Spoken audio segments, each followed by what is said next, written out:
السلام عليكم ورحمة الله وبركاته. أصحاب تقاليga soo dhawaada meel walba aad joogtiin dhamaantiina waxaan soo dhaweynayaa walaalaha cusub oo igu soo biiray kuwa awal ila joogay iyo intii igu soo biiri doonto hadduu rabbi idmo dhamaantiina soo dhawaada. muuqaalkan maanta waxa uga hadli doonaa dhowr su'aalood oo gabdhaha ay soo weydiiyeen iyo waxyaabo badan ay codsadeen oo aad u weyn u caawi doono hadduu rabbi idmo. meeshan waxaan oo saaran waa sharoobo abitayd ah. sharoobooyinka abiteedka ah aad soo codsateen ayaan rabaa inaan ka jawaabo. bilis haday ku tahay markii wada ii timaadid subscribe ii sar walaal qaali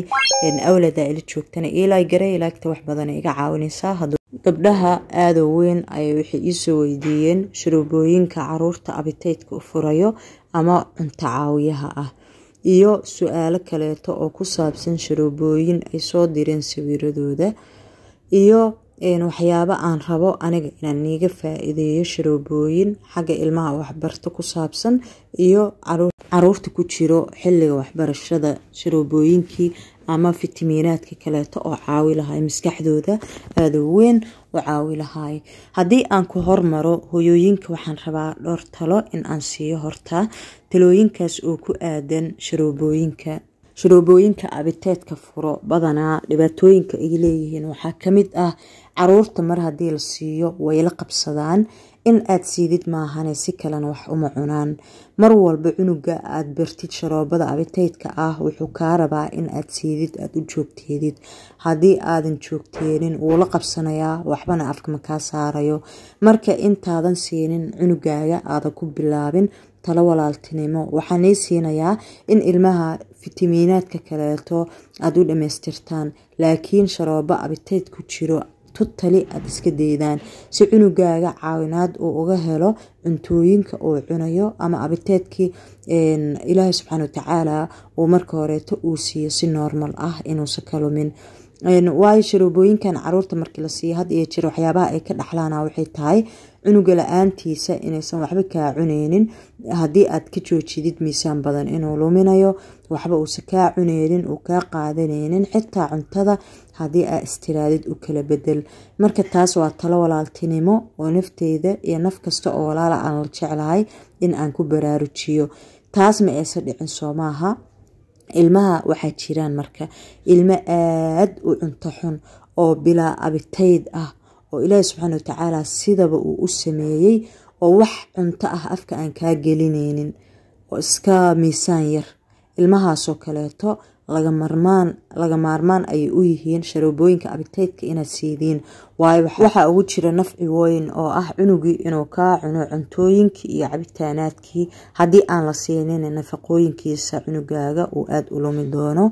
isku day marka had iyo jeer ilmahaaga in aad kala baratid midka aadka u cuntada liito oo waxba aan kaa cuneynin si walba hadaa yeeshay cuntada aan kaa cuneynin iyo midka normalka ah. kan normalka ah fitamiinaadka kaleeto u dhamaystir laakiin ka jooji sharoobooyinka abiteedka ah. midka bilaa abiteedka ah si sharoobooyinka abiteedka u furayo oo caawinayo. ilmahana had iyo jeer ha ku deeninina baahida. isku daya mar walbo in aad kaga qayb qaadataan waxyaabaha u sahli karo cunugaaga in ay saacidaan sida furuudyadoo kaleeto waxyaabaha dabiiciga ah aad u weyn waa laga maarmaan hooyada inay ilmaheeda u sameedo si ay u cunaan cuntooyinkii ama cabitaanaadka ama furuudyadii ama waxyaabaha kale oo markaas anfacayo. sharoobadan waa sharoobo goojo ah loogu talagalay caruurta yaryar. weliba 3 bilood markay jiraan ayaad sii kartaa laakiin 6 bilood ayaa ugu wanaagsan in lagu bilaabo ilaa cunuga intuu ka roonaanayo 4 sano uu ka gaarayo. abiteed furo xoogan waaye. marka hooyooyinka ayaan ugu talagalay caruurta bilaa abiteedka ah haysto. sharoobadan kaleeto dhowr gabdhood ayaa ii soo diray oo ii yiraahdo abaaya ka soo hadal ma ay fiican tahay see waaye waxtarkeeda bal noo soo sheeg. sharoobadan horta aad u fiican tahay macnaha waxyaabo anima aan tijaabin runta fiican ma ogtahay maana tijaabin. wixii markaad tijaabidid ama aad qaadatid caruurta aad siidid markaas ayaa si wacan horta u fahmi kartaa waxyaabaha ku jira inay sax yihiin iyo inay qalad yihiin. dad badan oo waan arkay isticmaalay oo amaanayo laakiin aniga ahaanteyda ma aana isticmaalin. waa multivitamin fitamiinada ay ka kooban tahay mineraliska dhammaan waa waxyaabo caruurta aad u caawinayo aadna u fiican marka haddii aa heli kartid isticmaal waan kugula talinayaa sharoobadan kaleeto ayadana waa multivitamin midaan waa garanayaa sharoobo aad u wacan waaye waana qaali waxaan lagu gadaa shifa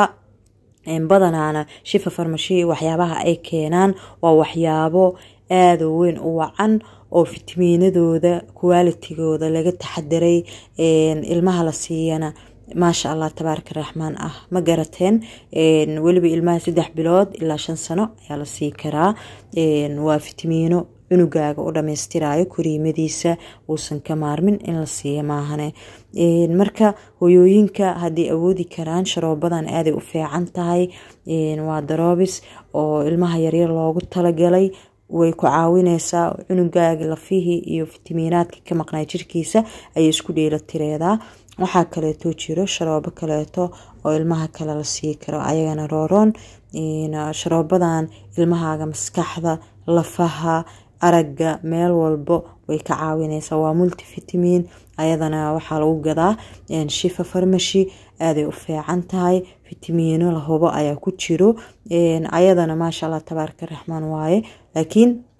sharoobooyinkan ma ahan appetite furo rasmi ah maaha laakiin waxay yihiin waa fitamiino jirka ilmahaaga siinayo awoodo dhameystiran aad u weyn cunugaaga u caawinayo marka waxaan rajeynayaa hooyooyinka in ay aad u fahmaan barnaamijka ku saabsan sharoobooyinka midka appetite furo ah iyo midka aan ahayn appetite furo ah oo ilmaha aadka u caawinayo marka sharoobadan aad u weyn ku caawine haddii aad haysatid caruur yaryar waxa kale oo jirta sharoobo kaleeto oo loogu talagalay caruurta fahmadooda kor inay u qaado firfircooni maskaxdooda ay siido caruurta wax baranayso $25 la gadaa midaan aaday u fiican tahay farmashigaas ayaana gado qoladaas keensadaan waa u tagi kartaa waana kasoo iibsan kartaa lacag waxba maaha laakiin wax tayo leh wax ah mar walba ilmahaaga waa in aad u qoori kartaa ama aad u bixi kartaa waxyaabaha waxtarka u leh oo markasta jirkooda firfircoonida siinayo aniga midaan maan tijaabin waxaan rabaa insha Allah inaan tijaabiyo oo aan soo qaato waxtarkeeda laakiin waxaan ila wadaagayaa hadda waxyaabaha aan isdhihi karo waxyaabaha hooyooyinka way caawi karaan muhiimada ma aha wuxuu dhan inaad tijaabidid laakiin muhiimada waxay tahay waxyaabaha faa'iidooyinka ku jiro in aad bulshadaada ama hooyooyinka kugu xiran aad la wadaagi kartid marka waxaan rajeynayaa in muuqaalkan waxyaabo badan maanta uu niiga baxo su'aalihii ku saabsanaa sharoobooyinkana aa uga bogataan insha Allah waa sharoobooyinka fitamiinaadka ah ama kaniiniyada caruurta kama maarmaan hooyada xitaa ma ka maaranto inay fitamiin qaadato oo markasta xaaladeeda ay la socoto ilmaheeda ay ka taxadirto waayo hooyada haday caafimaad qabto markasta ilmihi way caafimaad qabaan fitamiinada waa wax jirka bini aadanka dhammaan ha yaraado ha weynaado ay u baahan yihiin isku day hooyo hadaa tahay inaad qaadatid fitamiinada ku caawinayo oo aadka kaaga caawinayo firfircooni inay ku siiyaan fitamiinad dhameystiran inay ku siiyaan hooshii oo kale guriga markaa ka qabanaysid daal badan inaad waxaa jira marka waxyaabo badan oo adiga hooyo ah ku caawi karo caruurtaada caawi karo marka had iyo jeer isku daya ilmaha inaad siidaan waxyaabaha faa'iidooyinka u leh cuntooyinkina ay ka heli karaan fitamiinada dhameystirnaa hadeeso ilmahaaga cunto badan aysan cuneynin ama waxyaabaha faa'iidooyinka laga helo fitamiinaadka dhameystirran laga helo aysan toos u cuneynin sharoobooyinkan ama kaniiniyada way ku caawinayaan caruurta waxay ka caawinayaan dhan walbo xagga xifdiska xagga koriimada lafaha maskaxda aragga firfircoonida kale oo jirka qaadanaya dhammaan way ka heli doonaan waxyaabo badan oo result badan ah ay ka heli doonaan marka hooyooyinka waxyaabaha la gudboona waxay tahay ilmihii inay kala ogaadaan kuwa aadka u liito waxyaabaha appetite furo ay siiyaan oo waxba aan qaadanaynin kuwa kaleetana fitamiinaadka multivitaminka oo loogu talagala caruurta fitamiinada dhameystiran inay siiyaan ay ku caawi karaan marka hooyooyinka kuwa gruubka ku jiro iyo kuwa kaleeto oo caadi ila soo xiriiro dhamaantooda waxaan leeyahay insha Allah waa kana sharoobooyinka aad codsateen waan soo geliyay waxaan rajeynayaa hooyooyinka kale oo ayagana idaawo doono in ay ka faa'iidaan faa'iidooyinka ku jiro ama ilmaha ay ka heli karaan fitamiiniska iyo waxyaabaha markaas ay u sameyn karaan jirka caruurta waxyaabay ka tari karaan dhammaan iyo abitaydka iyo fitamiiniska caadiga ah waxyaabay ku kala duwan yihiin intaba in halkaan uga bogateen faahfaahin dheeraad ah ayaan rajeynayaa marka waxaan kusoo gabagabeynayaa hooyo kasto in ay ubadkeeda u dadaasho waqti ay geliso hadday ahaaleed waxbarasho iyo hadday ahaaleed koriimada kaleeto oo jirka ah koriimada jirka ah waxba ma tarto hadduuse cunugaaga maskaxda uusan ka dhisneen waa ilmaha maskaxda inaad ka dhistiin maalinkuu yaryaha cunugaaga ku bilaaw ilaa uu kaaga weynaanayo kuwad ma kala maarmaan kii ruuxiyan ahay oo ruuxdii qofkii wax laga dhisi lahay waxbarasho ahaan loo dhisi lahaa iyo midi kaleeto oo quudin ahaan loo dhisi lahaa marka hooyooyinka waxaan rajeynayaa in ay aada uga faa'iideysteen muuqaalkan intaasuuna noogu egyahay waxaa kaleeto niga codsanaya walaalayaalow ayaantan viewska aada u hooseeyaa muuqaalada ma fahamteen marka insha allah